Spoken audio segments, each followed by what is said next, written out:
Mukunda Jewelers, first ever factory outlet opening soon in Jubilee Hills.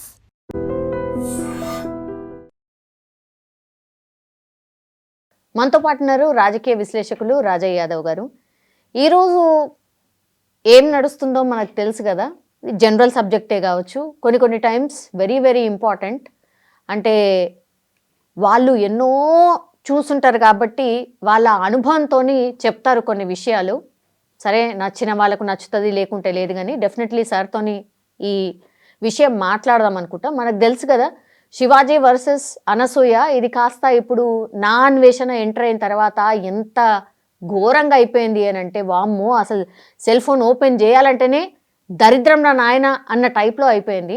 ఒకసారి మాట్లాడే ప్రయత్నం చేద్దాం సార్తోని. సార్ నమస్తే. సార్, ఏం నడుస్తుందో చూస్తున్నారు కదా, శివాజీ నుంచి అనసూయ, అనసూయ నుంచి ఇప్పుడు నా అన్వేషణ. అసలు సెల్ ఫోన్ ఓపెన్ చేయాలంటేనే భయం అవుతుంది, అంత భయంకరంగా ఉంది సార్. సార్, నా అన్వేషణ వీడియో మీరు చూసి ఉండిండొచ్చు కదా సార్, ఆ వీడియో చూసిన తర్వాత ఏమనిపించింది సార్? ఒక్క నిమిషం కూడా చూడవద్దు కదా. మరి ఆ లేడీస్ ఎట్లా చూస్తాండ్రు? ఆ మహిళ ఎవరు నాయకురాలు అనసూయ కంటే చైర్పర్సన్ ఉన్న చూడు, మహిళా కమిషన్ నేరల్ల శారద. ఏం ఆ శారద గారు ఎట్లా చూస్తాండ్రు? ఆమెకి ఎట్లా చూడబుద్ధి అవుతుంది? శివాజీని బట్టలు 10 మంది మెచ్చేటట్టు వేసుకోండి, మీ బట్టలు మిమ్మల్ని ఎక్కిరించకూడదు, మీరు కొన్నిటిని దాచుకోవాల్సి ఉంటుంది, దాచుకోవాలి అనేటువంటి హితవు చెప్తే, హితవు చెప్పినోడు శత్రువు అయిందా? ఆయనను విచారిస్తావా? నీకుండే అధికారంతో సమాజాన్ని సంస్కరించాలి తప్ప సమాజాన్ని చక్కబెట్టాలి.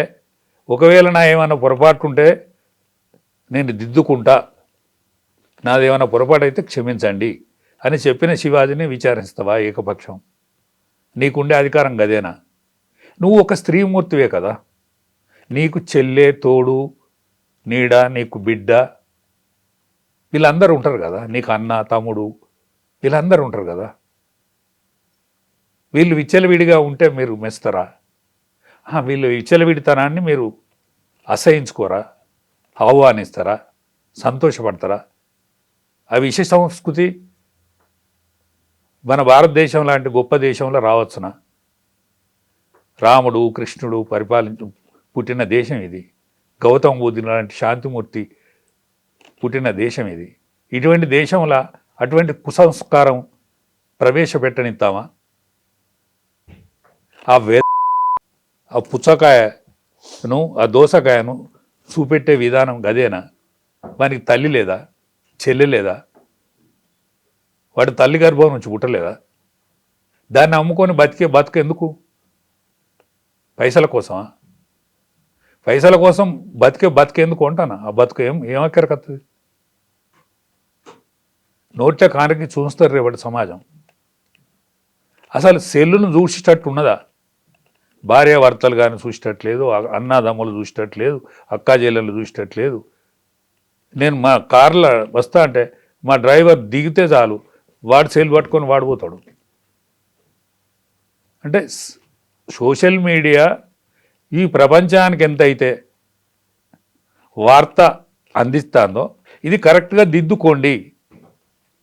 సోషల్ మీడియాను నేను ఒక ఎల్డర్గా, ఒక 70 ఏళ్ళు దాటిన వ్యక్తిగా మిమ్మల్ని రిక్వెస్ట్ చేసి నేను అడుగుతున్నా, దండం పెట్టి అడుగుతాను.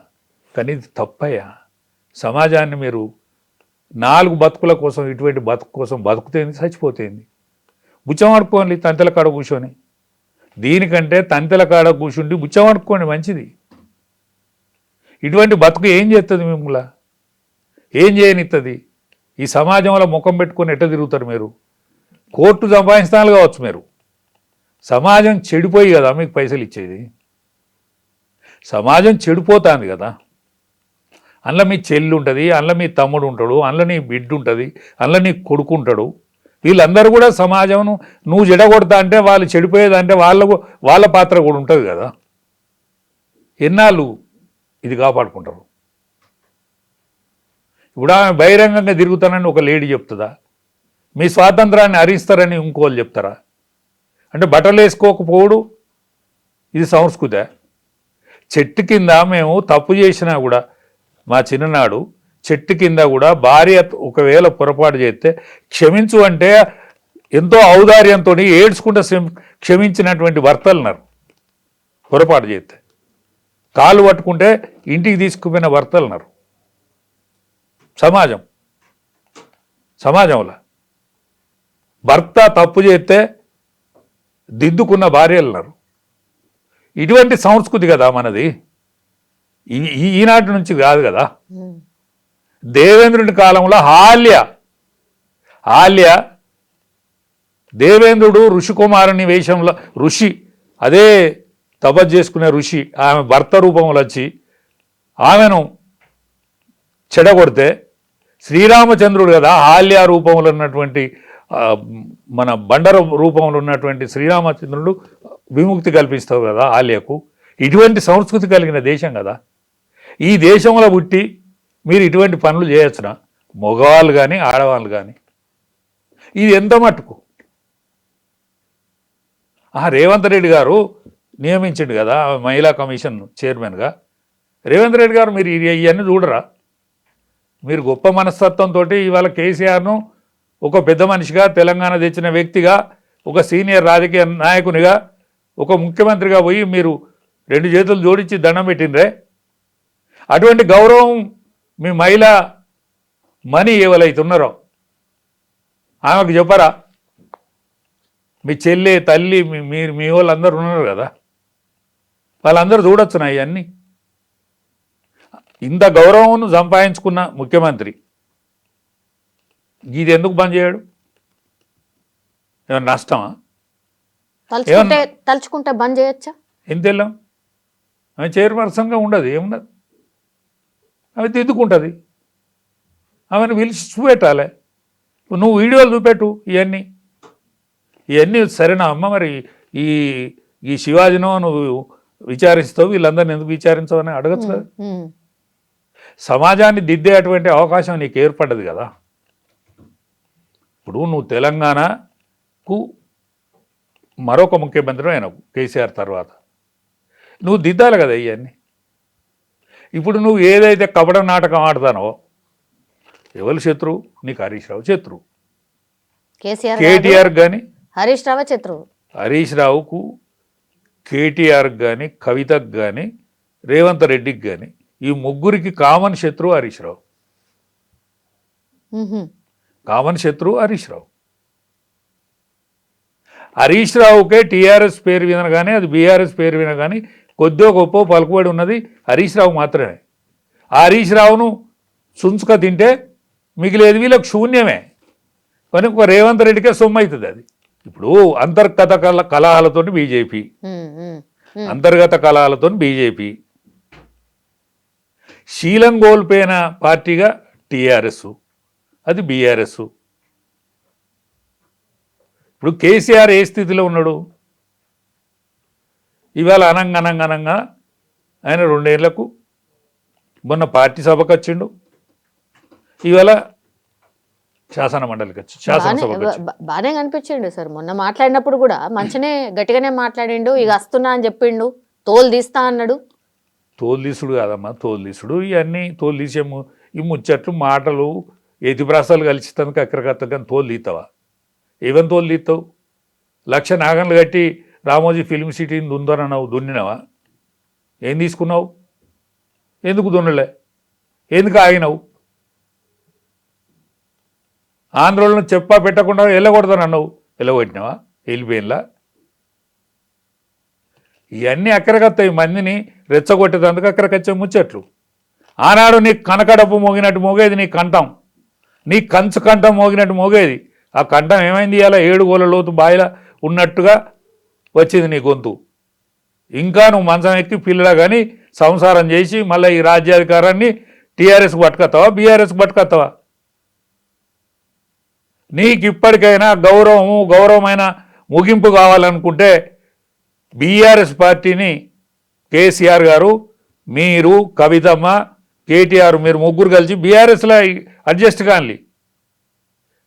వి ప్రకాష్ గారిని మన హరీష్ రావు గారిని ఇంకా మసునాచారి లాంటి వాళ్ళకు టీఆర్ఎస్ని అప్పచెప్పండి. నీకు గౌరవప్రదమైన ముగింపు కావాలంటే గదే, ఉన్న సంపద చాలు. నీ కొడుకు ఇప్పుడు ప్రతి జిల్లాలో మంచి స్థలాలు ఉన్నాయి, వాల్యుబుల్ స్థలాలు. ఇప్పుడున్న సంపద చాలు. నువ్వు ఇప్పటికైనా తెలంగాణలో 1200 మంది చచ్చిపోయిన్లు, వాళ్ళకు పెన్షన్ లేదు, వాళ్ళకు ఉపాధి లేదు. నీ ఫామ్ హౌస్ను ప్రతి కుటుంబానికి వాళ్ళ పిల్లలు చదువుకోవడానికి ఉపయోగపడేటట్టు దానం చేయి. నీకు మంచి ముగింపు వస్తుంది, నీకు మంచి పేరు కీర్తి వస్తుంది. ఇవాళ నువ్వు శాసనసభకు వచ్చినావు, ఊందాతనం నీది కాదు, ఊందాతనం ముఖ్యమంత్రి గారిది.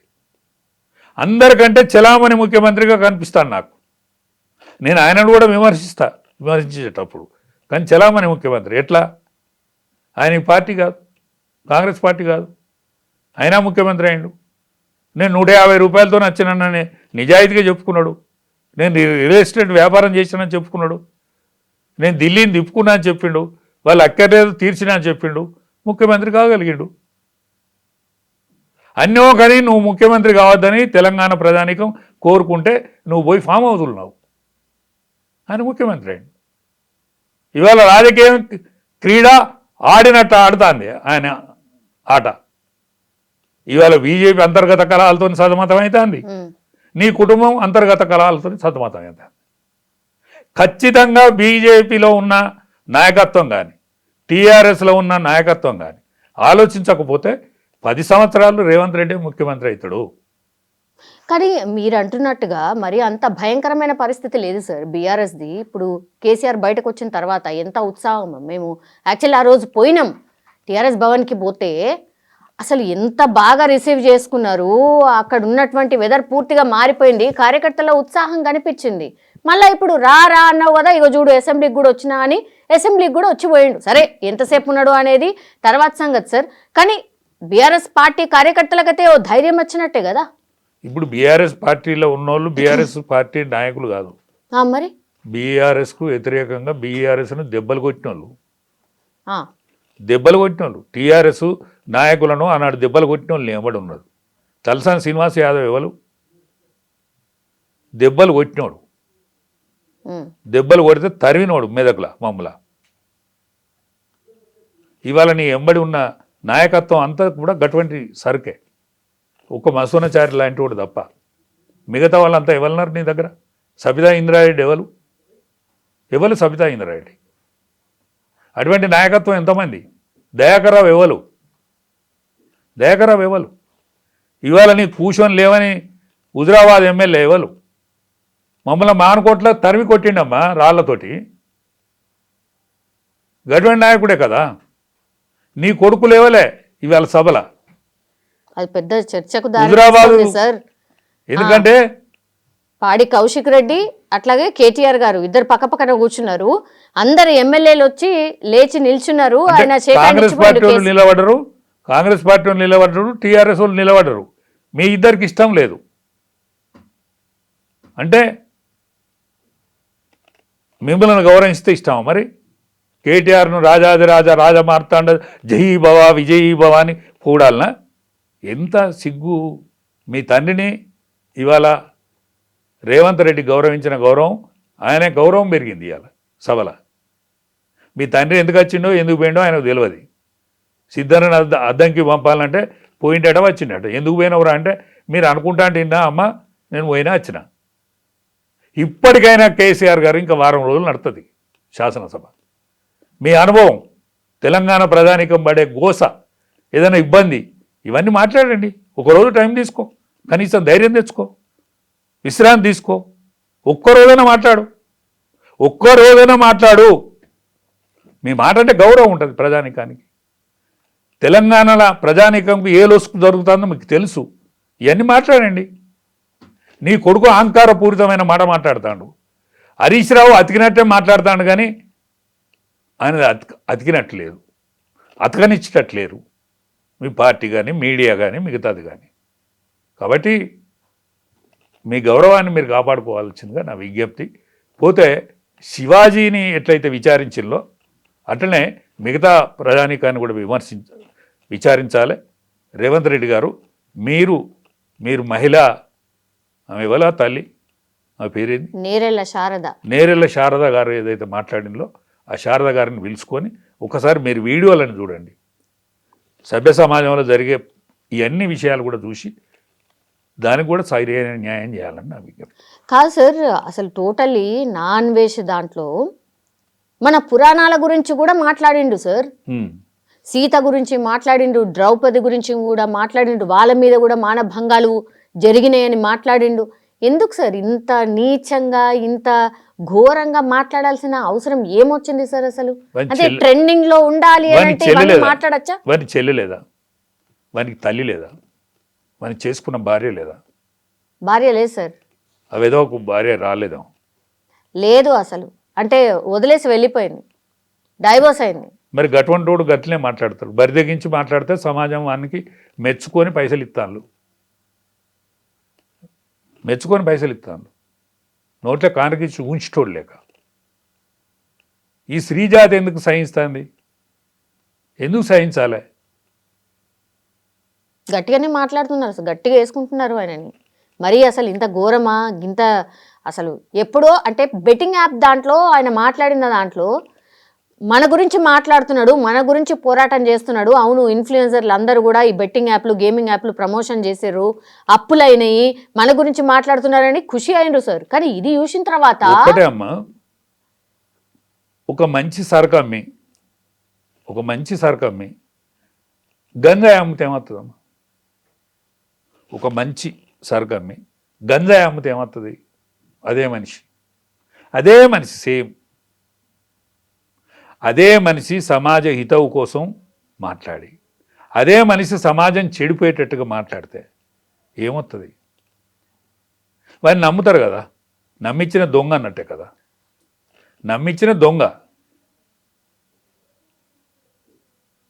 కాబట్టి అటువంటి దొంగలకు బుద్ధి చెప్పాలి. ఈ దేశం పవిత్రమైన దేశం. సీతామాత, ద్రౌపది, ఇటువంటి వాళ్ళు, హాల్య, ఇటువంటి వాళ్ళు ఉద్ధరించిన పుట్టిన దేశం ఇది. అందుకనే ఈ దేశ సంస్కృతిని కాపాడవలసిందిగా నాలాంటి విజ్ఞప్తి. కాదు సార్, ఎక్కడో వేరే దేశంలో ఉంటాడు ఆయన, ఇక్కడ లేడు, కానీ మన వాటి గురించే మొత్తంగా మాట్లాడుతూ ఉంటాడు. ఇది ఎంతవరకు కరెక్ట్? అంటే నువ్వు ఇక్కడ లేకుండే నువ్వు మాట్లాడకపోయి ఉంటివి, మరి ఎందుకు మాట్లాడాలా?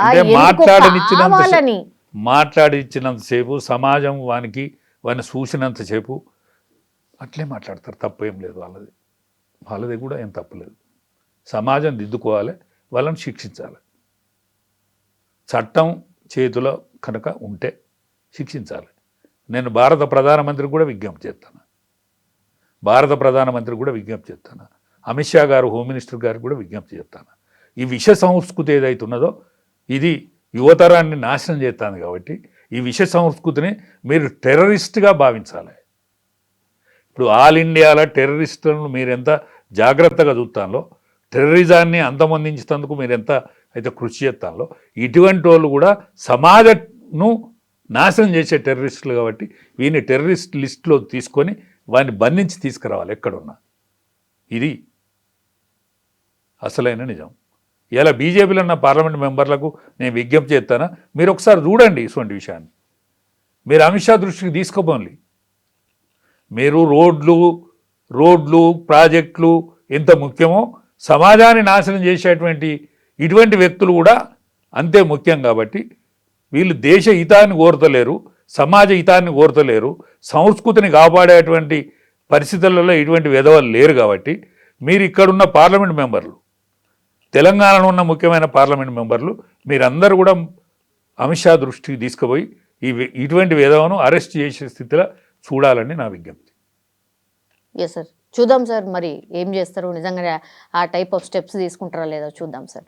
Thank you sir, thank you. నిజంగా ప్రస్తుతం ఉన్నటువంటి సమాజం దేనికి ప్రయారిటీ ఇస్తుంది? ఆర్థిక సంబంధాల చుట్టూ మాత్రమే తిరుగుతుంది. మళ్ళీ ఎన్నికలంగానే చాలా విరక్తి కలుగుతాను. మంచి అనిపిస్తుంది కదా, లేడీస్ కూడా ఛాలెంజింగ్ జాబ్స్ చేసినప్పుడు చాలా బాగుంటది. ట్రాఫిక్ అసిస్టెంట్స్ గా నియమించిన ట్రాన్స్జెండర్స్ అందరితో సాల్యూట్ చేయించుకుంటున్నారు. ఫుడ్ డెలివరీ ఇవ్వటానికి వెళ్ళినటువంటి డెలివరీ బాయ్ అనిల్ పై కళ్ళ ముందు